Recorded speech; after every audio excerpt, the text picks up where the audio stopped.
Halo anak-anak, apa kabar? Sudah siapkah kalian untuk belajar kali ini? Berjumpa lagi dalam pelajaran Bahasa Indonesia. Kali ini masuk ke pelajaran yang kelima 5.1 yaitu novel. Ayo kita mulai. Tujuan pembelajaran kita kali ini adalah agar siswa mampu menafsirkan pandangan pengarang terhadap kehidupan dalam novel yang dibaca. Sudah siap? Ayo kita mulai pelajaran kita.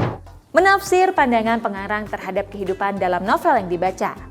A. Novel adalah sebuah karya sastra yang ditulis dengan menggunakan berbagai unsur intrinsik, diantaranya yaitu tema, latar, penokohan, sudut pandang, alur, dan gaya bahasa. Cerita di dalam sebuah novel ditulis dan dipaparkan menyerupai peristiwa di dunia nyata sehingga terasa hidup dan alami. Untuk menafsir pandangan pengarang haruslah memperhatikan sudut pandang pengarang dalam sebuah novel. Sudut pandang adalah cara pandang yang digunakan oleh pengarang untuk menyajikan tokoh, latar, tindakan, dan berbagai peristiwa dalam sebuah karya fiksi. B. Sudut pandang. Jenis-jenis sudut pandang berdasarkan posisi pengarang yaitu 1. Sudut pandang orang pertama sebagai pelaku utama. Pada sudut pandang ini pengarang seakan-akan terlibat di dalam cerita dan berlaku sebagai tokoh utama.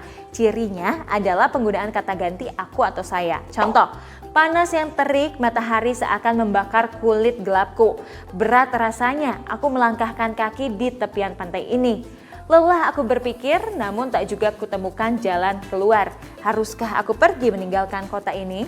Yang kedua, sudut pandang orang pertama sebagai pelaku sampingan. Sudut pandang ini juga menggunakan kata ganti aku sebagai pencerita. Namun posisinya adalah bukan tokoh utama. Contohnya sebagai berikut. Setiap pagi seorang anak muda selalu menghampiri rumah demi rumah untuk mengantarkan koran terbaru. Rambutnya tak tersisir rapi, pakaiannya lusuh dan tasnya pun koyak di sana-sini. Namun wajahnya selalu terlihat ceria. Ia ramah menyapa setiap orang yang berpapasan dengannya. Namanya adalah Hari. Aku mengenalnya sedari aku masih sekolah SMP. Ia tinggal di pinggiran perumahan tempatku tinggal. Setelah mengantar koran, ia bekerja sebagai kuli bangunan. Apa saja ia kerjakan yang penting halal dan menghasilkan uang karena ia harus menghidupi adiknya yang masih bersekolah. Ia bercita-cita untuk menyekolahkan adiknya sampai ke universitas. Begitu berat hidup yang harus dilaluinya, namun ia tak pernah patah semangat.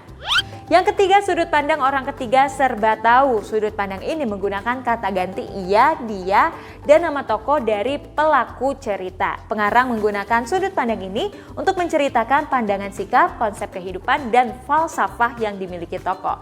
Contohnya sebagai berikut.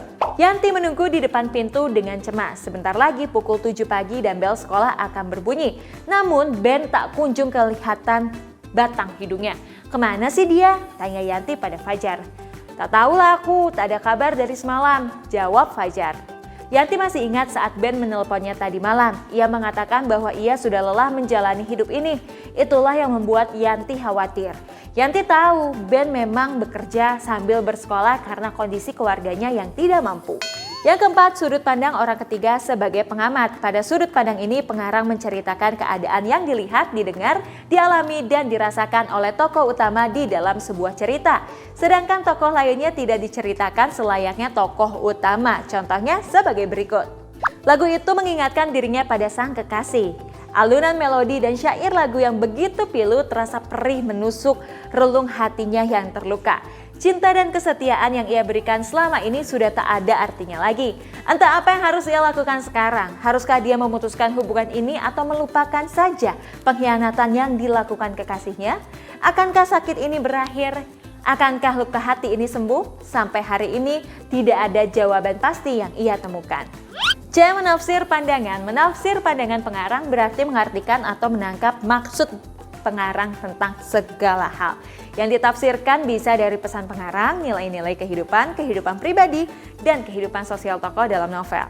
Langkah-langkah untuk menafsir pandangan pengarang antara lain sebagai berikut. 1. Membaca novel dengan saksama. 2. Menemukan nilai-nilai kehidupan yang terkandung di dalam novel. 3. Menafsir pandangan pengarang terhadap nilai-nilai kehidupan di dalam novel. D. Nilai-nilai kehidupan dalam novel. Nilai-nilai kehidupan yang terkandung di dalam sebuah novel antara lain 1. Nilai religius. Nilai-nilai yang berkaitan dengan lingkungan sosial, keagamaan, kehidupan beragama, pandangan hidup, sikap, dan falsafah agama yang diyakini tokoh. Yang kedua, nilai moral. Nilai-nilai yang tercermin melalui cara tokoh menyelesaikan permasalahan, semangat hidup dan kegigihan yang dimiliki tokoh, serta kesiapan tokoh dalam mengatasi permasalahan yang dihadapi. 3. Nilai budaya. Nilai-nilai yang ditunjukkan melalui kehidupan suatu masyarakat tertentu, seperti gaya hidup, cara-cara masyarakat memandang suatu masalah, dan keputusan yang diambil untuk menyelesaikan permasalahan. Yang keempat, nilai pendidikan. Nilai-nilai yang berkaitan dengan pendidikan, misalnya kerjasama, kedisiplinan, penghormatan, dan nilai sosial. Dan yang kelima, nilai estetis. Nilai-nilai yang digambarkan melalui pernyataan atau gambaran keindahan suasana. Berikutnya yang kedua, menyajikan hasil interpretasi terhadap pandangan pengarang secara lisan maupun tulis. A. Interpretasi. Setelah menafsir pandangan pengarang, yang dilakukan selanjutnya adalah menyajikan hasil interpretasi terhadap pandangan pengarang tersebut. Interpretasi dapat diartikan sebagai penafsiran terhadap isi atau penjelasan yang diberikan oleh orang lain.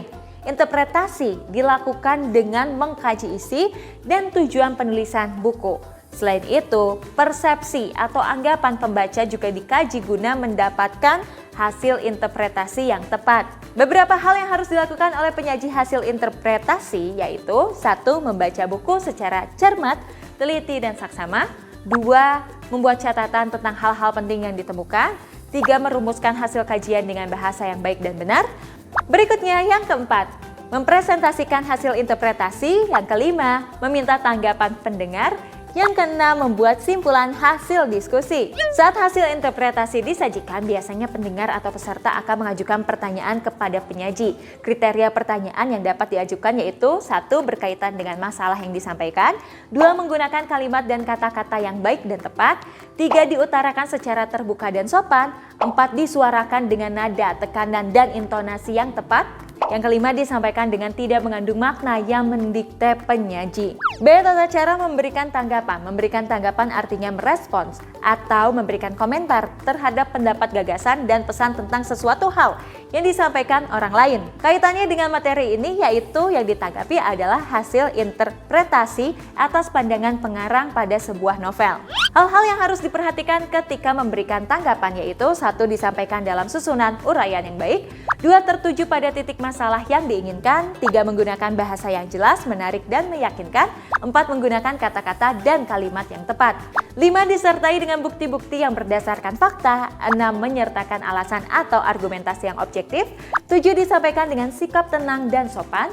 8. Mengemukakan aspek yang disetujui atau didukung. 9. Dapat berbentuk sebuah kritik yang membangun mental, intelektual, dan semangat keilmuan. Berikutnya yang ketiga, menganalisis isi dan kebahasaan novel. Melakukan analisis terhadap sebuah novel berarti menguraikan unsur-unsur yang membangun novel tersebut, yakni unsur intrinsik dan ekstrinsik. Beberapa hal yang perlu diperhatikan untuk menganalisis isi dan kebahasaan sebuah novel antara lain: 1. Tema novel yang diangkat, gagasan yang muncul secara berulang, lokasi, tokoh, dan kejadian yang disinggung berkali-kali. 2. Penokohan, tokoh utama dan tokoh pembantu, tokoh protagonis, antagonis, dan tritagonis, nama tokoh dan perannya dalam novel, watak tokoh-tokoh dalam cerita. 3. Latar, lokasi atau tempat yang menjadi cerita, waktu, era atau masa yang diceritakan. Berikutnya suasana, situasi atau kondisi yang berlangsung dalam cerita. Yang keempat, amanat, pesan yang disampaikan melalui cerita, amanat yang menyentuh perasaan pembaca. Dan yang kelima, alur cerita, jalan cerita dalam novel. Jenis alur yang digunakan yaitu alur maju atau progresif atau alur mundur, flashback. Berikutnya yang keenam, sudut pandang, cara pengarang menempatkan diri dalam cerita. Sudut pandang yang digunakan yaitu sudut pandang orang pertama, orang ketiga, atau sudut pandang serba tahu. Berikutnya yang ketujuh, gaya bahasa. Bahasa yang digunakan dalam mengungkapkan ide, ciri-ciri format kebahasaan seperti majas, diksi, struktur kalimat, nada, dan intonasi yang digunakan. Yang kedelapan, biografi penulis, latar belakang pendidikan penulis, lalu lokasi tempat tinggal penulis, lingkungan dan keluarga penulis yang memengaruhi cerita. Dan yang kesembilan, nilai-nilai kehidupan. Nilai-nilai yang terkandung di dalam cerita Nilai-nilai yang diangkat seperti nilai moral, nilai pendidikan, nilai sosial, dan lain-lain. 4. Merancang novel atau novelet dengan memperhatikan isi dan kebahasaan baik secara lisan maupun tulisan. A. Perbedaan novel dan novelet. Novel merupakan sebuah karangan prosa yang menceritakan rangkaian kehidupan seseorang bersama orang-orang di sekelilingnya dengan menonjolkan watak dan sifat setiap pelaku. Novel termasuk jenis karangan cerita yang panjang, sedangkan novelet merupakan sebuah novel dalam bentuk yang lebih pendek, biasanya disebut juga novela. B. Merancang novel atau novelet. Langkah-langkah yang dilakukan untuk merancang sebuah novel atau novelet yaitu 1. Menentukan ide cerita. Ide cerita dapat diambil dari kegiatan atau permasalahan dalam kehidupan sehari-hari. Dengan ditentukannya sebuah ide, maka juga akan menentukan genre novel yang dipilih. Berdasarkan tipenya, genre novel dapat berupa A. Romance, contohnya Perahu Kertas karya D. Lestari. B. Science fiction, contohnya Bumi karya Terelie. Berikutnya horor, contohnya Gerbang Dialog Danur karya Risa Saraswati. Yang berikutnya D. Misteri, contohnya Dua Dini Hari karya Chandra Biontang. E. Thriller, contohnya Tewasnya Gagak Hitam karya Sidik Nugroho. F. Komedi, contohnya Bingung-Bingung karya Fadel Ilahi Aldi Miski. G. Sejarah, contohnya Laut Bercerita karya Leila S. Chudori. Berikutnya H. Inspiratif, contohnya 9 Matahari karya Adenita. Yang kedua, menentukan unsur-unsur intrinsik. Langkah ini dapat dilakukan dengan cara membuat skema atau tabel tentang tema, latar, tokoh, orientasi, komplikasi, evaluasi, resolusi, dan koda. Yang ketiga, melakukan observasi untuk menunjang unsur dan struktur novel. Dilakukan dengan cara membaca, menonton film, atau mendatangi tempat-tempat yang akan menjadi latar dalam cerita. Saat melakukan observasi, haruslah juga mendokumentasikan hal-hal yang memberikan inspirasi untuk penulisan novel. Yang keempat, menulis cerita. Menulis cerita harus berpedoman pada ide atau tema yang sudah ditentukan. Untuk menulis sebuah novel hingga selesai dibutuhkan tekad yang kuat. Yang kelima, meminta seseorang untuk menjadi pembimbing tulisan. Pembimbing atau pengawal tulisan adalah sebagai pembaca pertama yang membaca bab demi bab sehingga selesai. Pembimbing tulisan akan memberikan kritik atau masukan-masukan yang berguna untuk memperbaiki tulisan cerita.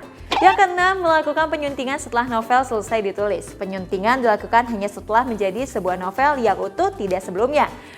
Hal ini adalah untuk mencegah adanya bagian hilang atau salah penyuntingan yang dapat berakibat melemahnya semangat menulis. Dan yang ketujuh, memperbaiki hasil suntingan dan melakukan publikasi. Langkah terakhir ini akan memberikan banyak manfaat bagi pengarang. Kritik dan saran yang disampaikan oleh pembaca dapat meningkatkan kemampuan menulis.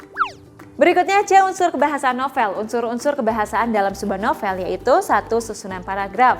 Novel memiliki struktur paragraf yang bebas, rangkaian kalimatnya tidak terbatas pada aturan-aturan layaknya sebuah puisi.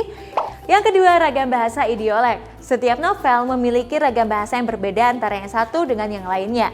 Hal ini disebabkan karena ragam bahasa idiolek masing-masing novel juga berbeda.